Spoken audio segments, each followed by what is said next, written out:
Hey everyone, it's me, Crystal, and today I'm going to show you how to make this easy, disgusting wound with just makeup crap from Walmart and that you can make yourself at home. Woo! Here you go, there's a close-up. It looks really good and gross. Ha ha ha. Well, we're going to make this using a bunch of stuff. This is wound jello. If you don't know how to make this, click the link that's popping up right now to show you how to make wound jello. You're going to need makeup sponges. You can get these cheaply at Walmart in giant bags for like $3. An orange stick. You can get these at Walmart in bags for $2. You get a bag of like 8, 12, something like that. I just have these everywhere for my nail polish stuff, so you're going to need zombie blood and vampire blood. And a wound stack. I also have a zombie stack here though to show you something. If you look at these wound stack colors and you look at the zombie stack colors, these are the same. These purples are the same. The beige is the same. You're pretty much paying $4 to get 2 different colors. Not worth it. But, you know, whatever. To start this, you need to kind of mark out where your wound's going to be. You can see that I had put like a tiny smudge of makeup. And then you go right into it with your wound jello. My wound jello is homemade. I use Knox unflavored, uncolored gelatin, and then when I make it, I put foundation in it. Liquid foundation. Usually I use something from Rimmel or the Rimmel London brand. I like those because they're what I use normally. Every now and then I'll use L'Oreal because the Rimmel sometimes makes the jello smell when it's heated up. What I'm doing here though is taking it on a spoon and just kind of mapping a rough outline of where I want the wound to be. I'm not really defining it much yet. I am smushing it up though. As you can see, I'm pushing it towards the middle to make it a little rough, a little warm looking. It's off focus a bit because I had to have my arm tilted up flat. I couldn't tilt it to the side or the jello is all just going to run down one direction and stick together. It doesn't have to be neat. It doesn't have to be clean. I don't think when somebody stabs you, they're gonna leave a nice clean line. So, if you're trying to make that, you should probably make it rough. Here you can see I'm using a butter knife. I use this to rough up the edges. It gives them that nice jagged, like, mod-on look. You can do that for a cut. You can do it for burns. It works really well to make burns.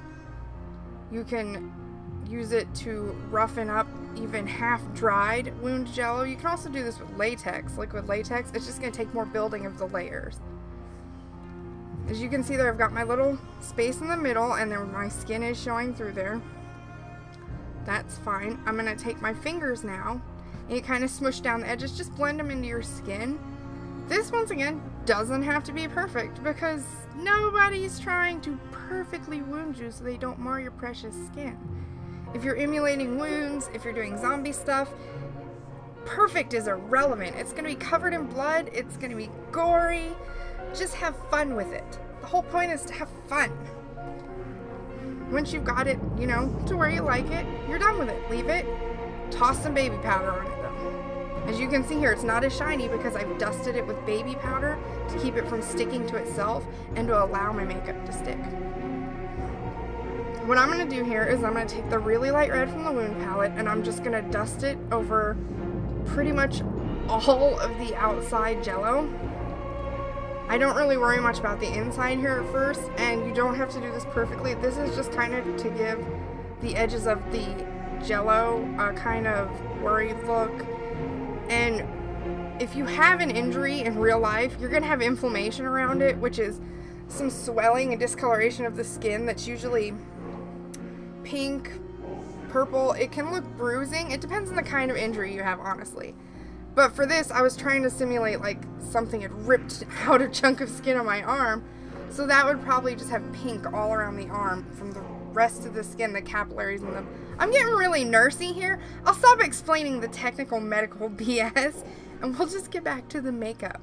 So, you're trying to make it look inflamed. There we go. End of story. I'm doing this with makeup brushes. You can use cheap paint brushes. You can use special effects makeup brushes. I know they've got different brushes for everything out there. This is like, I think, a $10 brush set from e.l.f. Cosmetics that I got off Amazon.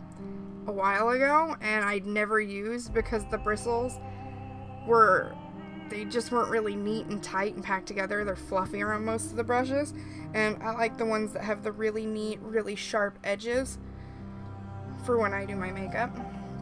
Once you've done the red and the pink where you want it, you're going to take that dark purple and you're going to do it on the inside edges of the wound and the bottom.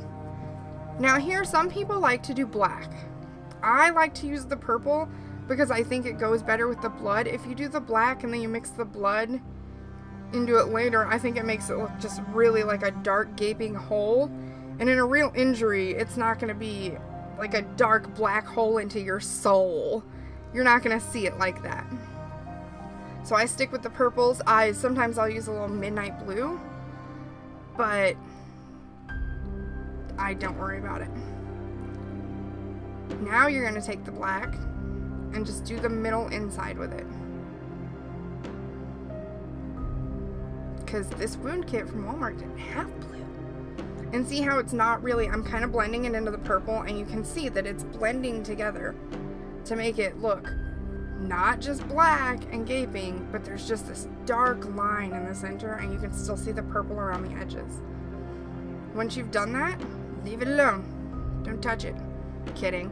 You're going to take the dark red, and I'm going to use this to just go around the edges. I'm using a really thin, skinnier brush, and I'm just going around those raised up edges of the wound. Like right against the purple and going over some of that light red pink that I've got on there. You can you're really starting to see the wound form here. I mean, the jello is starting to disappear. Not really. The jello is everywhere. I really like wound jello because it peels off and it doesn't rip your hair out like liquid latex does. And it's more flexible for me, and you don't have to build it up in a bunch of layers. If you put it on thin and you start out with it thin, you can wait for it to dry a little bit and fold it in on itself, whereas you do that with liquid latex and it sticks to itself and it pulls up off your skin. I use both mediums, but if I'm doing something like this or I'm doing something with a lot of building, I'm going to use wound jello or wound wax. Wax is just so annoying for me to have to work with most of the times. And this wound jello is cheap, easy to make. You can make a crap ton of it for like $4. You'll have enough for months and months. You can keep it in the freezer, in the fridge, all that good stuff. When you finish with the red, I kind of like to take a makeup sponge and kind of blur out the edges of the pink, the red, kind of brush down everything. I'm also kind of getting the baby powder off of my skin so that when I go in with the blood, it doesn't just mix and make weird clotty stuff. If you look here, right at the wound, we're going to go in with the blood. First, you're going to start with the zombie blood. You're going to do that right in the middle, and you're doing that because the zombie blood is purple. It's not red, it's not dark red, it's purple. If you put that on a makeup sponge, you can definitely see the zombie blood is purple. I don't know why Walmart makes their zombie blood that color, or which manufacturer decided that was zombie blood, because at no point does our blood turn purple, even if we've been dead for months. After that, you're going to take that vampire blood and take it around the edge of the wound. Some people, I'm going to show this in different stages too, because some people like to do this and then they would stop here. They would put the blood around the edge of the wound and that would be it for them. But I'm not one of those people. So here you can see here it's really getting definition. It looks great. Like I said, some people might stop. I'm going to take this stick and show you how you can kind of splatter blood on your skin. Some people like to do this. I say some people all the time, but I've done like every single one of these things. If you can splatter the blood on your skin, well, that didn't splatter. Shit. You can dab the blood on your skin, and you can just do it gently so that it's not really soaking in right on the edges of that wound jello. And you can create scrapes doing this. You can make it look like you are clawed across. And once again, you can stop there. You could leave it right there and be done with it. But if you look, I really love this because as I run my fingers across this, you can see it's not staining my skin because that wound jello layer is there. That's another great thing I love about wound jello. The blood colors don't sink into it. It's perfect. Sometimes I've had issues where liquid latex has absorbed colors from things and I have weird pigments. But really, that's, you know, it depends on your skin type too. Nothing is perfect. All these things have artificial colors. They all have things that are going to stain skin, hair, clothes. You just got to figure out what you're willing to risk for that Halloween costume. Alright, as I said, some people like to stop there. I don't like to stop there. Here, I've dumped more blood on it, and I'm just going to pour it all out. Because if you have a gaping hole this big in your arm, that thing is gonna bleed. I will just pour the blood out, and this is the vampire blood. I'm not using the zombie blood for this. The zombie blood stays right in the middle. You don't want it to gape out. You don't want to use a lot of it. And there you go. You've got a nice wound. You can see how the zombie blood's kind of drying, but it makes it look clotted and sticky in there. And the skin on the outside is torn up.